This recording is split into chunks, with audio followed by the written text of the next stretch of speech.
Yep. You got me? All right, I'm recording. I hit record and Bluetooth turned off on my computer instantly. So, good times. All right, so but we're good now, so let's go. All right, so housekeeping, just if you have a question while we're going through this, note it down. Um, but I want to introduce Eric Jorgenson, the man behind the Almanac of Naval Ravikant, a project that I made a small contribution to, and a project that Eric, you spent how long working on? 3 years, but don't sell yourself short. That was you made a huge contribution. All right, all right. Well, it was at the 80% over the line by the time I saw it. So there's a ton of work that went into this before I got involved. But I want to talk to you about the process, uh, retroactively. What did you learn throughout that? How might you approach it differently? And honestly, just the ability to condense and gather and collect all of that content and turn it into something as organized as a book, I think is something that a lot of people will be very interested in understanding how you went about that, what stumbling blocks you hit along the way. Not too formal of a conversation, but just wanted to tee up a little bit of an agenda. So first, I want to open by introducing how the two of us met. I stumbled upon, I can't remember which version of the, or which point in the story you were talking about the project openly on Twitter, and this had kind of converged with some of the illustrations that I'd been doing for the 6 or so months prior, and thought there may be an opportunity for us to collaborate. So I remember sending this message over, and we're actually fortunate enough to get together in Kansas City. How long ago was that now? A couple of months, 3 months ago. Yeah, Joe's Barbecue. Thought I'd put in a plug for Joe's Barbecue here. It's fantastic. If you're ever in Kansas City, make sure you give Eric a shout, and he will tell you what to order from this place. It's fantastic. But I want to start by a little bit of background on you, Eric. Your career to date, how you got where you are, how you ran into Naval's ideas, and yeah, just to give some context to these yeah, audience.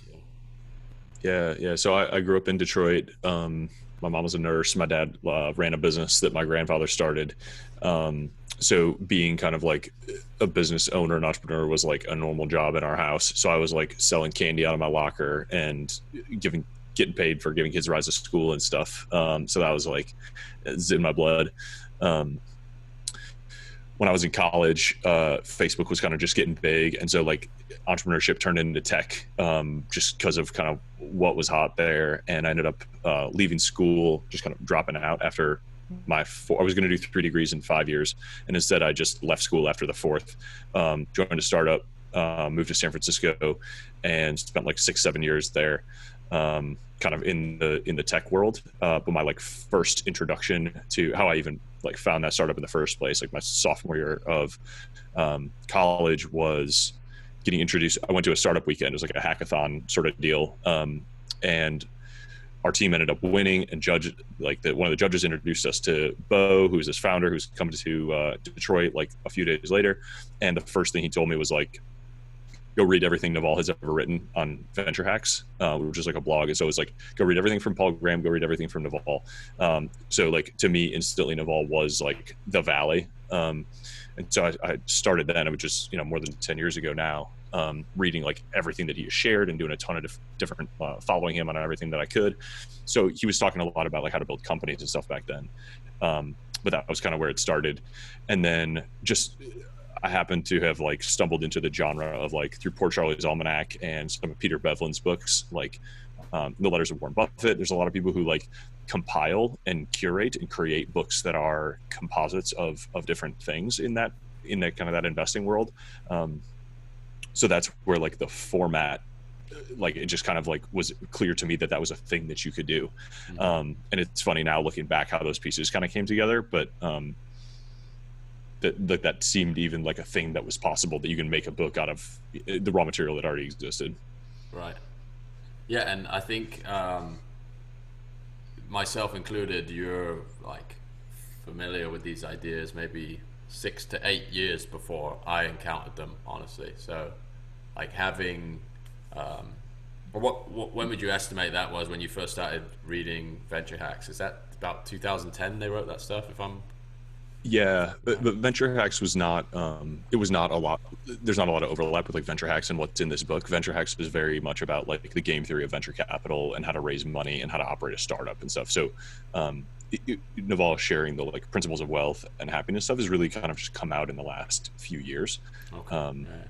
so yeah, it has changed a lot and evolved, as kind of he's grown up and had a more successful company. It's less it's less like tactical stuff and more principles and reflection.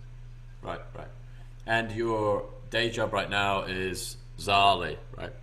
Yeah, this is our office. All right. um yeah, so we're a marketplace for home services, so plumbers, electricians, lawn care, house cleaning, and I've done everything here other than write code basically. But I'm in like partnerships and product right now. Cool. And this project has happened in parallel to a full time job, correct? Yeah, yeah, which is partly why it took 3 years. Yeah, so this is nights and weekends and just stealing moments here and there. All right. So, context for you in the project, I think the next piece that's super interesting and we talk about a lot every week here is this idea of um, validating the product before you go headfirst into committing those 3 years to writing a book. And Yeah, in your case, and I would imagine the majority of people here, the tool that you were able to use to validate that initially was Twitter. So can you talk a little bit about how you arrived here and how, at what point did that validation click into, I'm going to commit to doing this? yeah. This it's Twitter for me because kind of that's where my audience is and where I just invest time and um, effort over the last few years. Like for other people, it's Instagram or Facebook or Reddit or whatever. Mm-hmm. It just happens that like Twitter is what I open when I have a stupid idea. Um, and this is actually like the second or third time I've used Twitter that way. That I'm like, I actually intentionally want to validate this idea. Let me just kind of like flip it open and give it a cheap tweet and see what happens. Um, so this one was a little weird in that like I really had a small vision for it. I had just published or was planning to publish like another like tiny kind of book that was, only took me a month or two to write. And I was like, well, maybe I should do another one. And his podcast with the Shay Parrish had just come out, which was really, really good. And I was like, okay, there's enough here now to make a book. And so I just kind of tweeted it and was like, I don't know, maybe 200 people will reply, and that'll be enough for me to kind of validate it. Mm-hmm. I was also quite proud of this, stupid pun I thought of. And then I tweeted this and went to bed and woke up, and Naval actually retweeted it, and like, you know, 5,000 people replied. And despite somewhere over 2,000 people telling me to shut up, I was like, okay, this is validation. And more validation was Naval replying and saying like, I'll give you whatever you want, like tacit permission, like I'm happy to support it. Here you go. And that was just like I'm not about to back out of that now. Yeah. Like I was kind of forced to keep going. And so all of the like, well, shit, do you keep working on this? Decisions were like a little easier because you gotta and it was like instant like, oh shit, this is gonna be like, I'm not gonna do a tiny version of this. Like if Naval is endorsing it, like I'm gonna do the most badass possible version that I can. And so it went from a 3-month project to a 3-year project. Just Yeah, and that idea of just the fidelity of it increased from here to what it is today, right? It's very much not a 30-page ebook. If you haven't seen this, it's like a legitimate ISBN, available in all good bookstores and etc. yeah. Like this is And a that's totally the different thing than what you and that's tweeted the about. edited version. So like my Right. first draft was like 400 pages of everything that he'd ever said, and I had to kind of trim it down from there and get it into something that was like tight and universally appealing, instead of a encyclopedia. And this process, so I remember reading somewhere 1 million words was the source material for this thing. That's accurate, right? Yeah, that's kind of my napkin math. I mean, there's like almost 100 sources, and some are articles, but also like one of those sources is Twitter, which is like 20,000 tweets, and some are transcripts of multiple hour conversations, which are 100,000 on their own. So it's there's a lot of a lot of words, a lot of words. Yeah.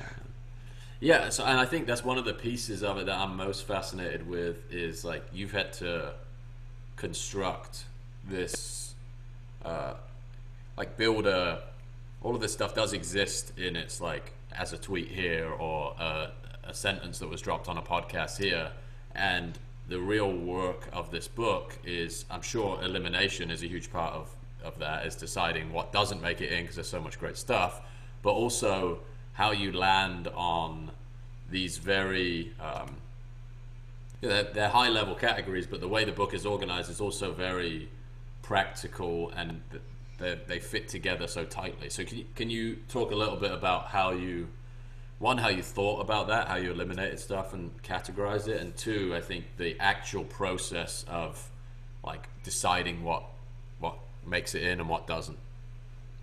Yeah, it wasn't clear to me on what I was doing until I was I don't know, I was just kind of fumbling my way through a lot of this. And so I started with the spreadsheet full of tweets, which was like 20,000 tweets. And so I read through that whole thing once and just basically did like 0 or 1, good tweet or not good tweet, like worth carrying on. So it was the first step was like eliminate the shit that's not relevant.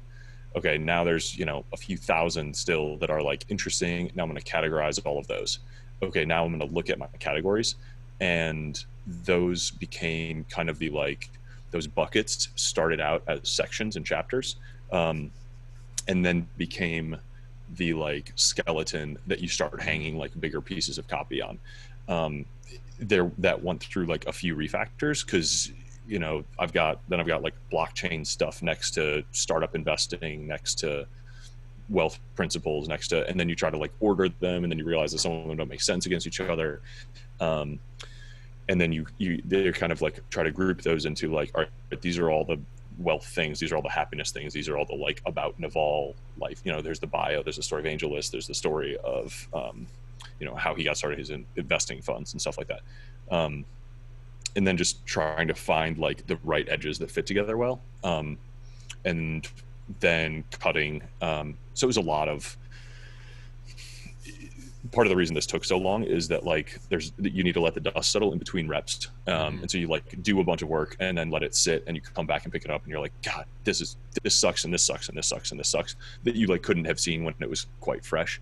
And of course, doing like, once I kind of ran out of steam on like, I'm not actually sure how to improve this, I shared it with other people, and so I did a very deliberate like early manuscript review with like 20 people who very different kind of sets of people, all the way from college up to like my parents, and their questions. And I gathered that feedback like all in as tight of a time frame as I could, so that I could kind of process all of it together and react to all of it, so I could see where people lined up. So that helped me cut a lot. I cut probably half the book after that, and like whole sections at a time was just like, nope, that's out of the book, that's going on the website. And just like people getting confused about transitions and stuff like that, and the less stuff it got, the easier the transitions became. And you just start, the more time you spend with the ideas, the more you kind of figure out how the edges like fit together. Yeah, and what strikes me as interesting is when you get people from with such broad backgrounds or such broad like circumstances to review it, you end up with something that is far more like universally practical. I know you mentioned like raising Yeah. capital or blockchain or whatever else. There's like a good segment of the people you reviewed, I imagine, that just don't want to read a book about blockchain.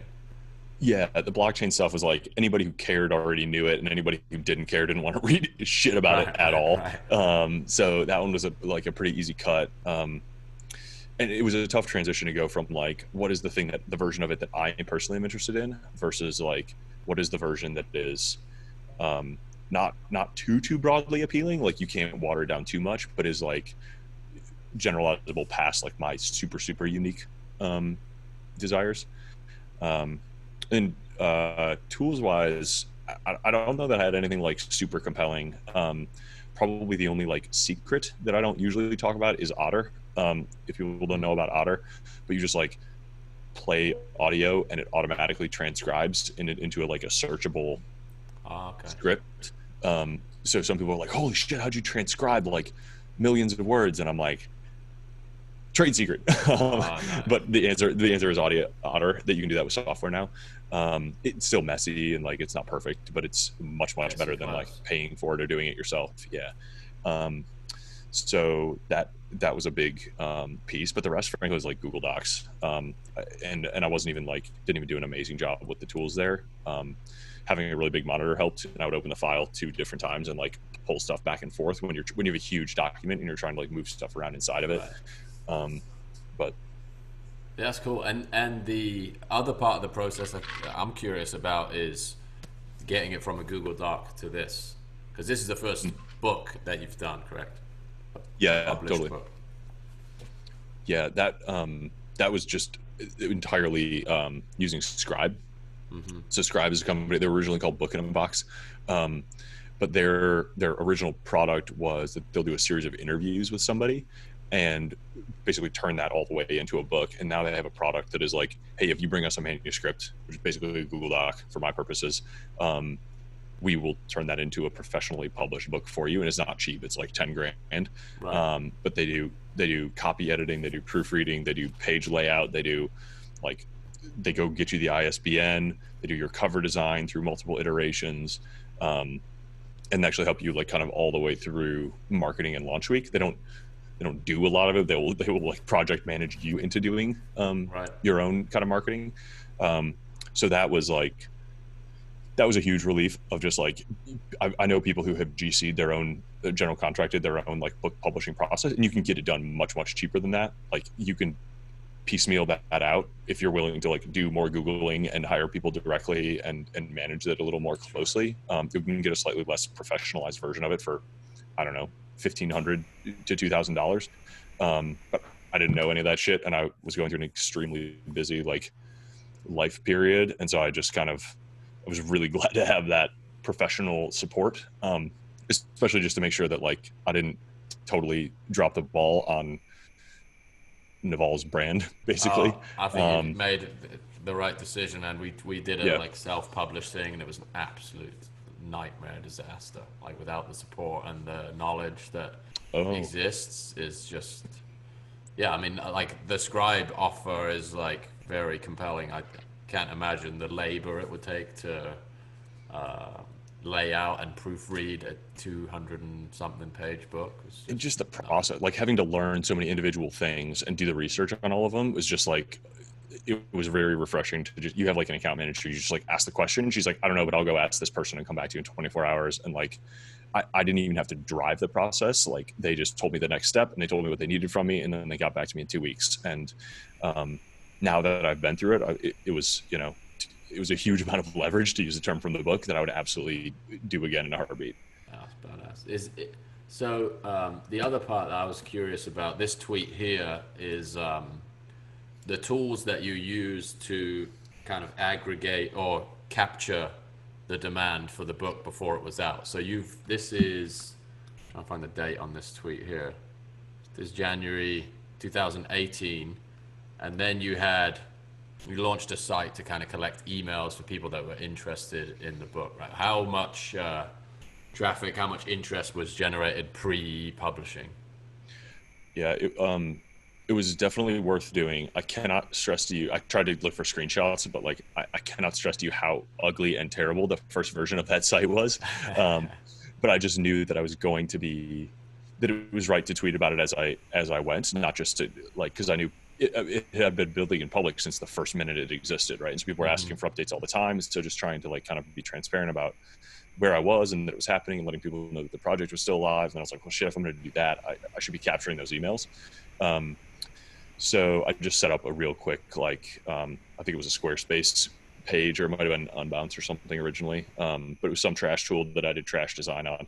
And that's all it took. And probably by the time, I mean, with 5 tweets or 10 tweets over the course of 2 years, I probably had 2 or 3,000 emails. before we even started like ramping up production about the book and I had photos or anything like that. Granted, I had like, more than 10,000 followers probably at the time on Twitter, but it was still like worth doing. And people who are excited about it, retweeted it, and really that helped out and built up kind of a lot of energy around it when the book came out. Yeah, I mean, the ability to like launch a product, then a network like Twitter is just like so unbelievable, such an unbelievable tool for something that Mm-hmm. that has this like cultural relevance as well. Just gets amplified so insanely.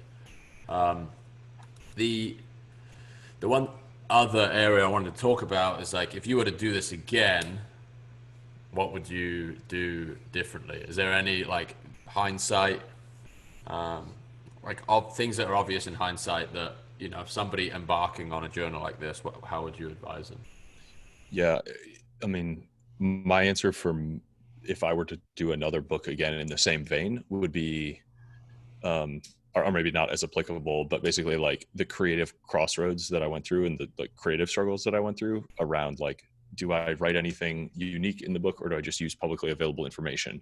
That was like a really hard decision in the moment, that took a lot of time and energy and slowed me down a few months. And now I know what that final version looks like. I mean, I had the same question around like, is this a book or is this just a site that is live updated and stuff like that? So some of those kind of, I kind of cleared the brush on some of those creative vision challenges. And I know what the format is and some of the tools and stuff I don't have to like look for to do it again. So I feel like it'll come together faster. Um, on the next like having this out there is giving me a lot of like confidence about what comes next. Hmm. um I'm sure I'll have creative brush to clear on whatever comes next also. um but there's definitely like a, I don't know, and knowing what progress feels like knowing sometimes that progress feels like just leaving it on the shelf for a minute and having to come back to it and like letting the dust settle. And that when I don't know what to do next, the answer is usually like add a constraint, and that you add constraints by talking to people who like, even if they aren't really like knowledgeable about the project, or it doesn't take any huge wisdom for someone to just ask the right question that clicks with you the right way, and you're like, oh shit, like that's what I needed to hear. Like now I can add a rule. Now I can make progress again. Yeah. So just yeah, knowing where to find some of that now. So another interesting tweet I think I saw. I tried to find it to put it into this presentation. I couldn't find it, but I know you had a couple interesting KPIs. So when the book's out Mm. in the market, how do you think about measuring how successful it was? How does it, um, how do you consider it a success? What are you using to measure that? Yeah, and so for my perspective in this particular book, I think that basically there's two, um, metrics or dynamics that I care about. One is like the longevity of the book. So the question is like, how long does it stay relevant? Are people still going to be buying it in a year, or are they still going to be buying it in 10 years? So the length of the relevance of it, and what Tilly would call like the fat tail. Yeah. I want a nice fat tail. I want it to be relevant for a long time, and that guided some decisions around, if I included stuff about crypto, that would become outdated much more quickly than stuff about happiness or stuff about principles of wealth building. Um, so that is one. The other is insight density, and so I wanted people who read it to feel like, oh my god, I can open it to any page and get something valuable out of it. I want to recommend it to people. I want to come back over and over and read this again. And for that, my metric is highlight density. So a tool I love is Readwise, that those guys are going to help. And actually have done a cool partnership with us already, to preload some of the highlights, That's cool. from the book into this little tool. I can drop it in the chat. Um, Yeah, please. Readwise.io/Naval. Um, Andrew's all about it already. He knows what's up. Yeah. Um, and so they have like, all these people are loading their Kindle highlights into Readwise. That's part of the product to reserve you your highlights to improve recognition of the concepts that you're reading. And so we're going to check in with them and see like, okay, of all the people who've loaded highlights, like what percentage of the book is highlighted and how many highlights are there in this book per word compared to other books. And so I think like those are my two, like how insight dense can you make it? Which I think this has a real contender to maybe be the best because it's distilled from all of these resources rather than being like one idea that's expanded. We kind of did a distillation instead of a watering down, and then just relevance over the long run. So only time will tell on that one, but we'll see what happens. I mean, I think it's off to I've seen a few anecdotal pieces of evidence already, highlighted pages on Twitter, and that's Yeah, definitely the case, man. I mean, mind-blowing amount of insight. And the idea that you could take one of these tweets and reverse engineer a book out of it. This is like taking 300 like potential book topics and turning them into one, which is yeah, like a behavior that I would hope is going to become more common in general. Right? People just shortening the time frame and the area in which they use to communicate is definitely something that needs to change. yeah. That's I don't remember who said this, but it's a classic like Silicon Valley thing. It's like there's two ways to make money, like bundling and unbundling. Um, and that's just a cycle that goes on endlessly, and it goes is as true and obvious in content as it is anywhere else, I think. Yeah, yeah, it's a great insight. So this is been out for a couple of weeks, or yeah, a couple of weeks now. Um, what is next for Eric Jorgenson? Um, yeah, I think there's a few ideas floating around. There is almost certainly a next book, but there's definitely more to do on this book before we go on to anything else. I think there's this huge gap between like here's a book, it's $20, but like all of the work for you to implement this into your life is like that's a lot to ask of people, and that there's a huge amount that can be done, especially with a book like this, to help people kind of translate like these principles into their own unique circumstance and their own lives, and become a changed person as a result of it, instead of just like you know here's a map, like good luck. Right. Um, and so I think there's a few forms that can take, a few of which are very inspired by like what you guys have done with visualized value, frankly. So I think like the daily manifest is an incredible kind of tool in this toolkit. I think the courses like are an amazing format. For anybody who hasn't read the book, like the whole last chapter is Naval's recommended reading. And so there's, I don't know, dozens of books in there across nonfiction and philosophy and spirituality. And there's just a lot in there. And I think it'd be really interesting to put together like a book club almost, that is like reading together and combining ideas and like helping each other kind of grok these things and hold them accountable, and like study the things that Naval has studied for the people who want to kind of become, to bake in that worldview a little more. Um, I get a lot of questions about leverage and about specific knowledge kind of in particular. And so I think those are, kind of to your point, Jack, like places where, a chapter can become a whole book, or more. Like there's a lot of to expand on leverage. And the more I think about it, and the more I try to apply it, I actually think, don't tell him, but I think Naval missed some stuff in his like summary of leverage. And I think there's like maybe a whole category missing, and like definitely some delineations to be made about how we think about and how we apply leverage. And it's super, super important concept, kind of similar to compounding, that is like wildly unappreciated even by people who think that they get it, Right. and just may always be, because it's that powerful. So I'm exploring some ideas around leverage for sure. I have my eye on maybe another book in the future. I don't know to what extent those can overlap, but we'll chip away. Yeah, I love that idea of leverage being a completely underutilized mental framework, and like we're only sort of cresting the application of it in so many different ways. Like in the same way that you're, in the same way that the compound interest example, putting $100 a week into an index fund from when you're 19 years old to when you're 65 is a crazy Yep. outcome. The same, like education needs to exist around, you know, time spent creating leverage versus time spent, performing leverage for Yeah. somebody, being somebody else's leverage. I think that's huge. And again, like why Naval's advice lands with so many people, I think, is because all of this is there is this like reality filter that a lot of this stuff has gone through.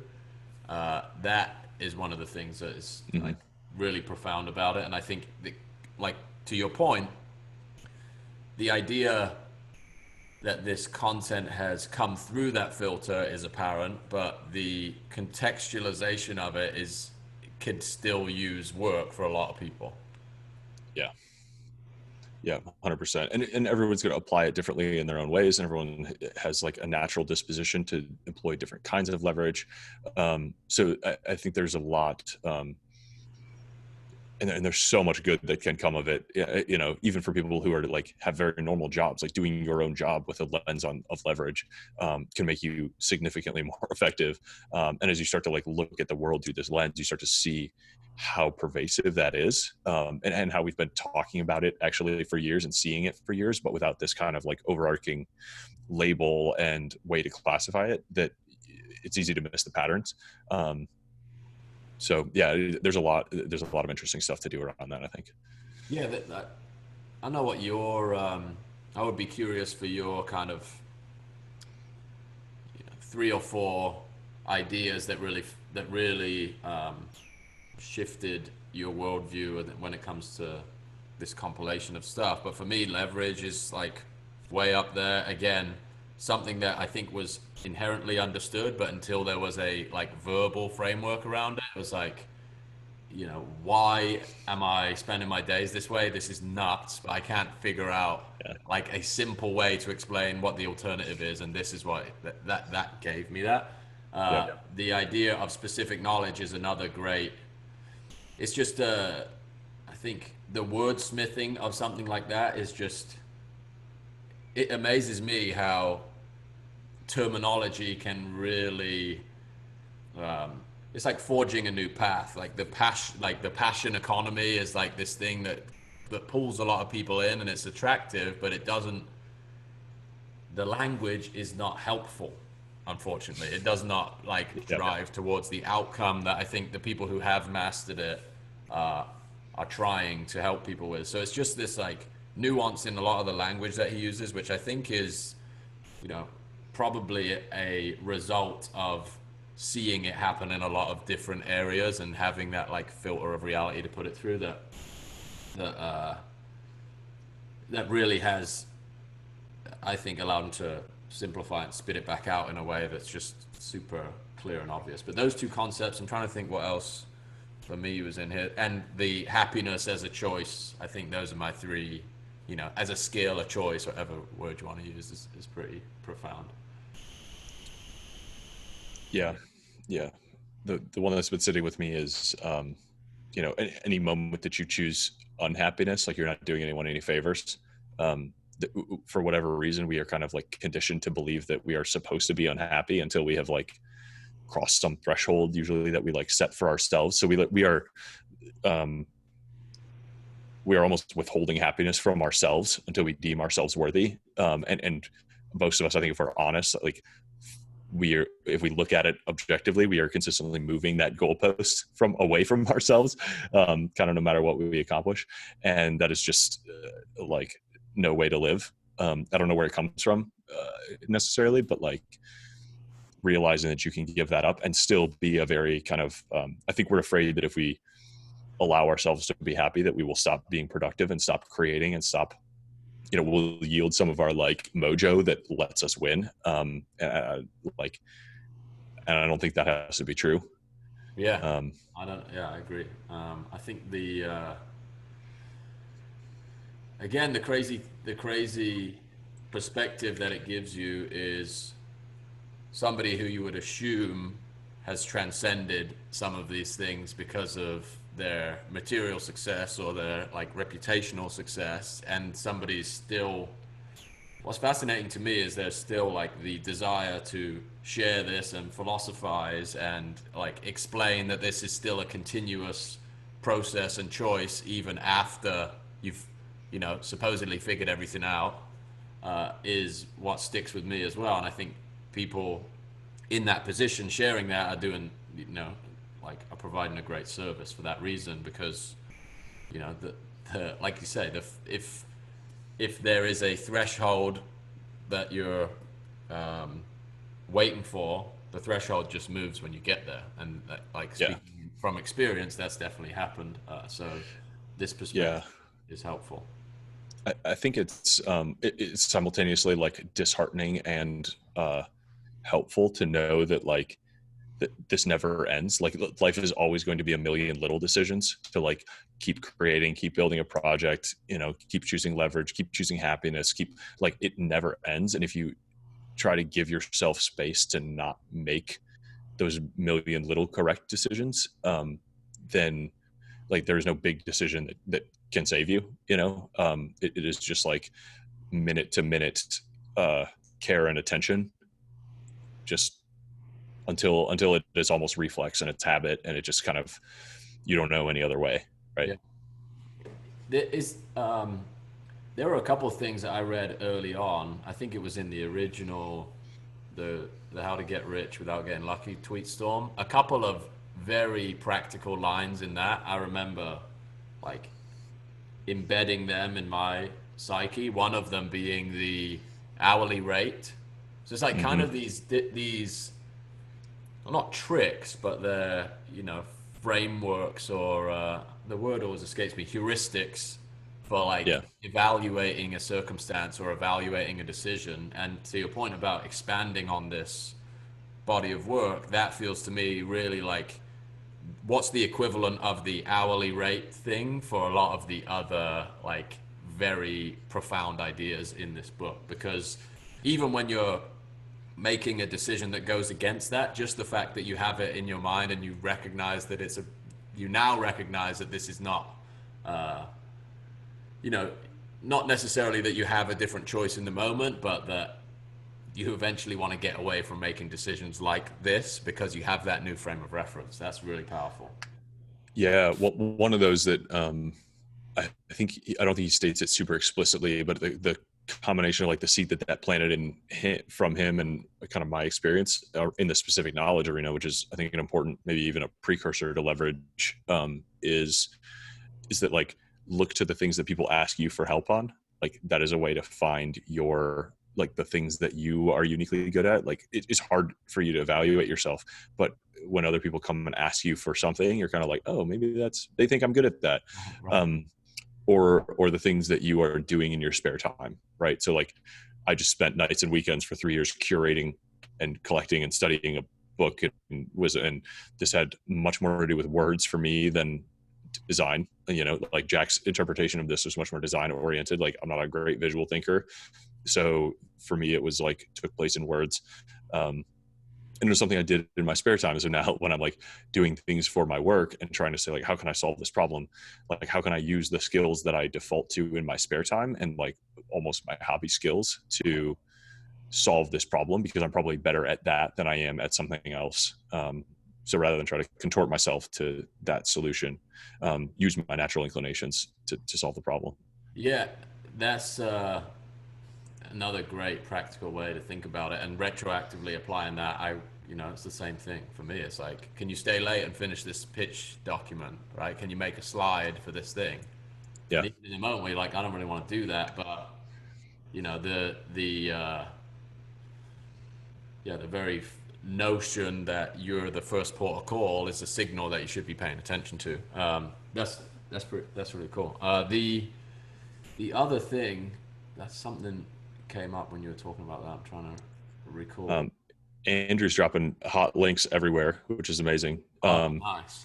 Linguistic determinism is a confusing word for it, but yeah, that like having labels for things like enables us to think about things that we couldn't have possibly thought of before.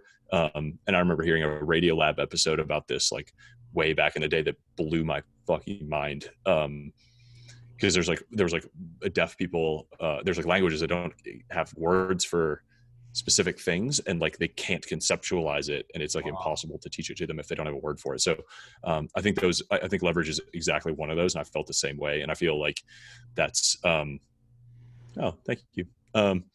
that is like those of us who are early to that term are like actually well ahead of people who just can't quite like they can't grok it, they can't use it because they don't have the label, the idea doesn't, they don't own the idea yet.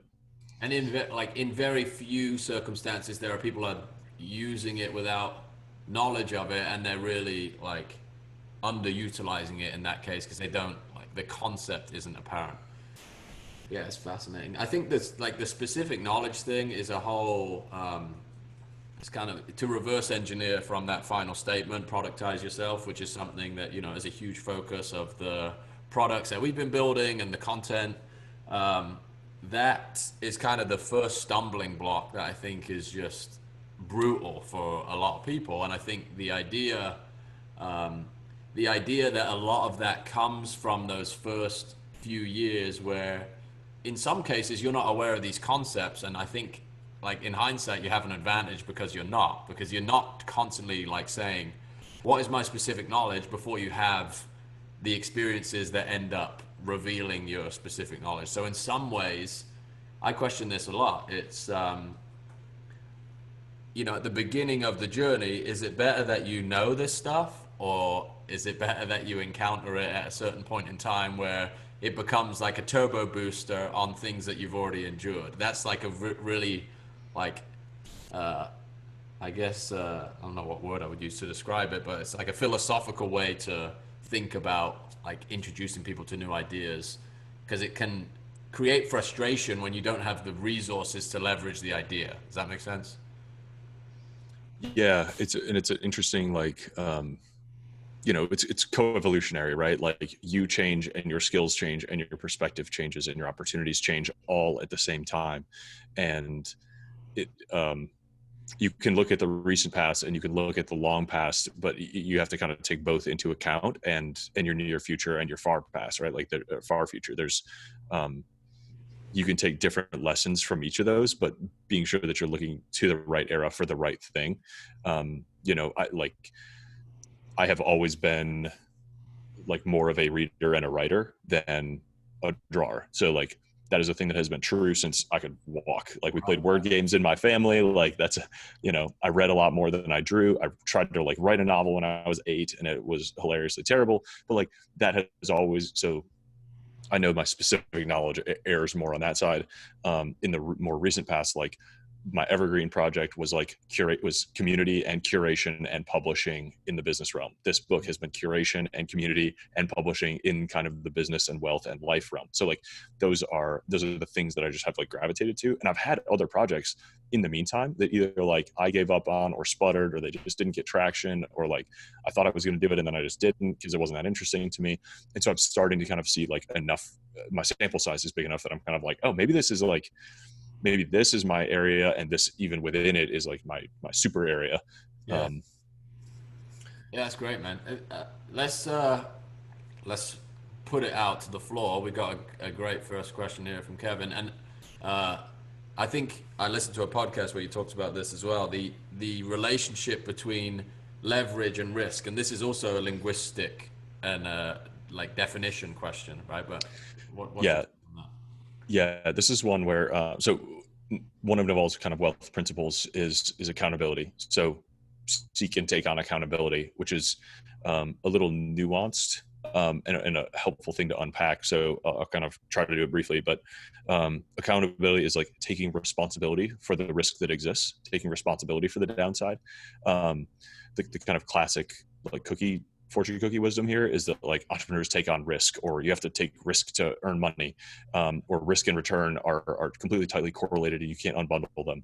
But what you'll see if you like look at entrepreneurs and even investors is that um, they look for a relationship, a positive relationship between risk and reward, and they only choose to take on that accountability when either they feel like they have a very unique insight or their work can change the relationship between risk and reward.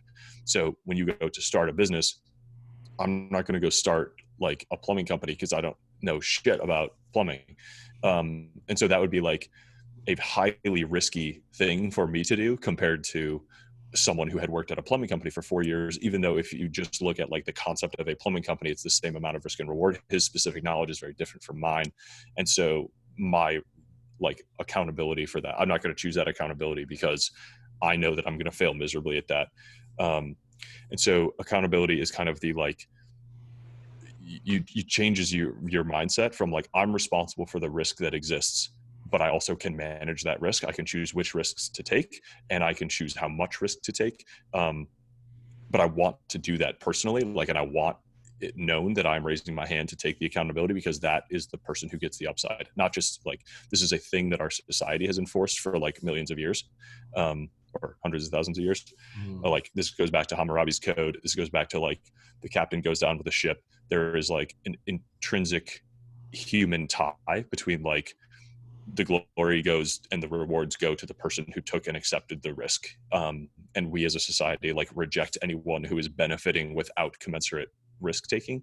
And that doesn't mean that you have to take as much risk as you can, but it means that you do have to accept the risk that exists, on your own, but also that you can work to manage it.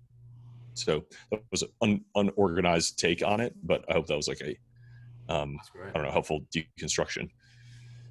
Yeah, Um, the idea of risk increasing with leverage is interesting as well. The yeah, just a basic example like reach. You know, if you have media leverage, like you also open up the downside with every single extra person that consumes what you do. yeah, that is, the there's definitely downside risk in with leverage, and it changes based on the type of leverage. I think like that's a thing that definitely needs to be explored in this new framework of like, leverage capital certainly has like very obvious and tangible risks, and plenty of like warnings to go with it. Like, you can wreck yourself putting leverage on even $100 if you make the wrong bet, with an options thing, because it's got like exponential downside. um, but there's also like, I think there's, you only have 1x downside on like a tool investment. You may have 100 to 10x downside on labor if it's like horrifically mismanaged, but you may only have 1x downside on like cost. So, that's something that I feel like is underexplored, but definitely important to keep in mind. And productized leverage, to your point, like the audience comes with the downside for sure. Yeah, I mean, it's a brave new world in so many of these Um, areas. yeah, yeah. You may be on the frontier of hopefully the positive lessons, not the negative ones. We missed Jeannie's question up here, earlier on. Who, not once I saw your like pause Zoom photo, I recognize you from Twitter too. I just didn't recognize the name. Um, who did you have helping you navigate those creative decisions? I, I had a few. It was like a rotating thing. Like,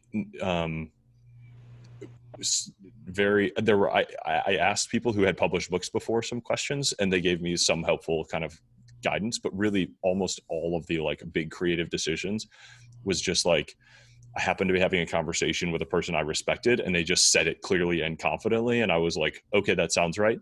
um, or they would say something and I didn't want it to be true, and I could feel myself be like, fucking don't want that. And I was like, well, maybe I want it to be the other thing then. Great. Like, it's one of those revealed things that you're like, I hate your answer, so that means I like the other one, so like, let me go do that.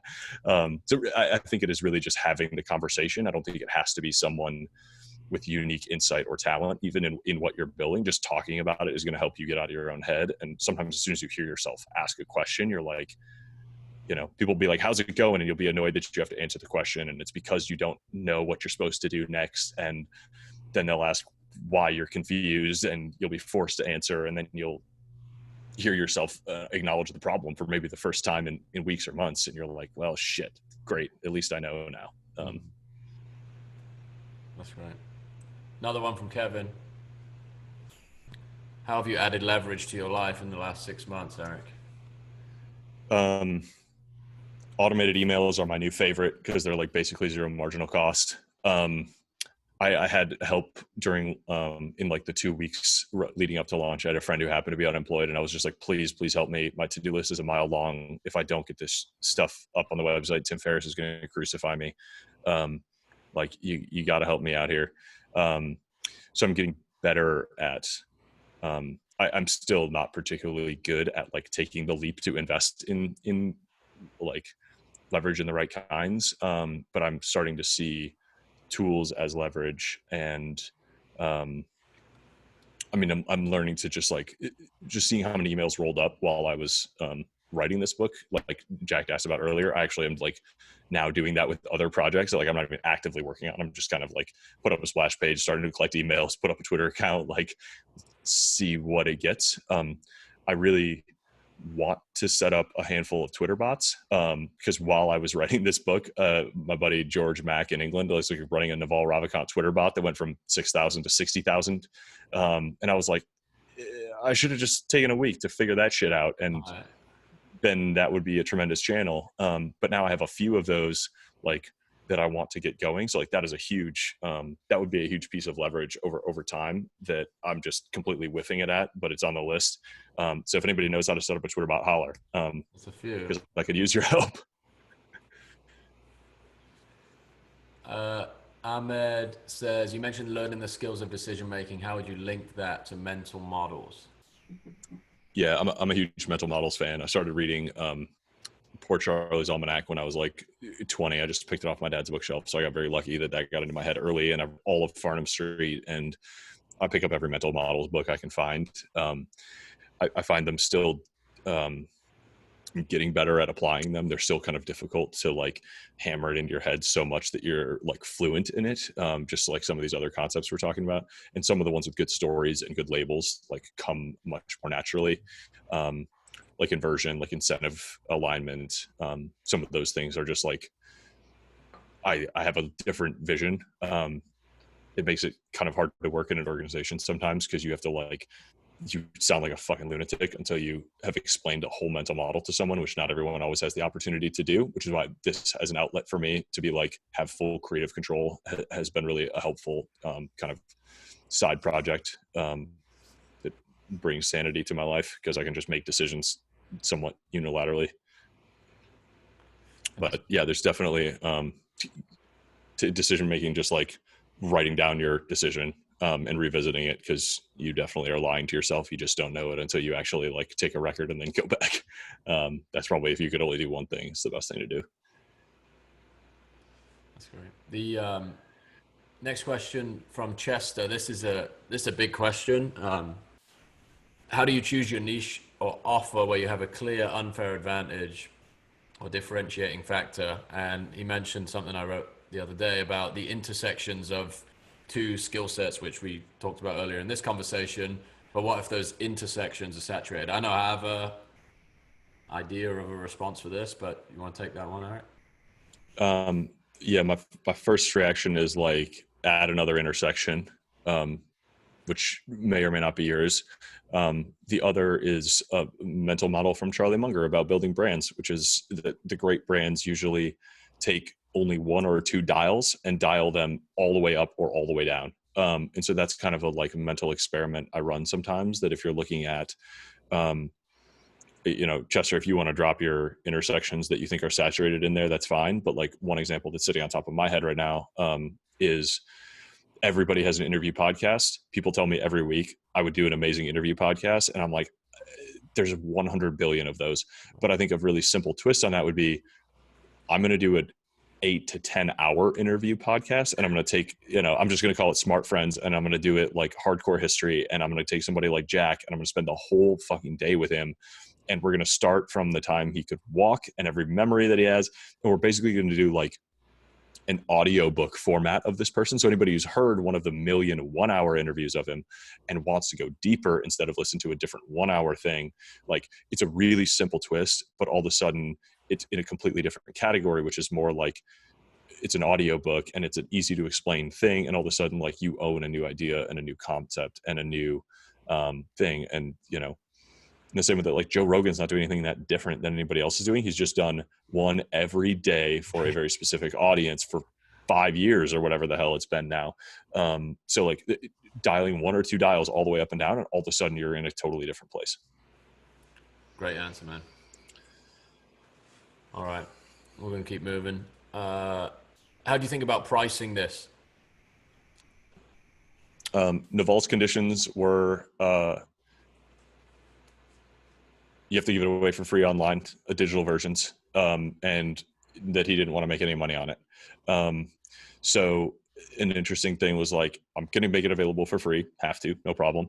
Um, Tim even insisted that it like not be behind an email capture or anything like that. So great, no problem. As free as it can possibly get. Um, that means anybody who is paying is choosing to pay. So to me, that made it a little bit easier to be slightly more aggressive on like the pricing of the book. Also, you'd be shocked how tiny book margins are. So if anybody doesn't already own Amazon stock, go buy it, because for every book that's sold, I make like a very small fraction, and authors in general make an even tinier fraction. Um, the thing that occurs to me now that it's out is this kind of empowering thing that's like, I have a monopoly on this book.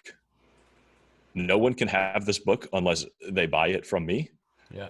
Granted, it's freely available and they can go print it out, but like that, the mindset that like, people are DMing me like asking for a free version of it, and I'm like, I have sent like the link out to a ton of people or whatever, but like that is an interesting thing to me that did not occur to me at any point while I was creating the book, that now that it's out there, like, and people are hungry for it, I kind of am like, oh, I feel like I feel good about that. And as far as pricing, like it was like a phone call with the publisher to decide on the pricing, and she's like, here's what most people do, and I was like, okay, great, like add $1 to that. And then like I made kind of a last minute thing. She's like, okay, well, this is your margin on the paperback and this is your margin on the hardcover. And I was like, add $2 to the hardcover. Just very impulsively, last minute of the Sure. call, last second. And like that's already been a multiple $1,000 decision. Yeah. And I don't think I don't know if it costs me any sales. It's impossible to like evaluate these things on a pricing kind of basis, but I don't regret that decision. Yeah, I there's a huge insight in the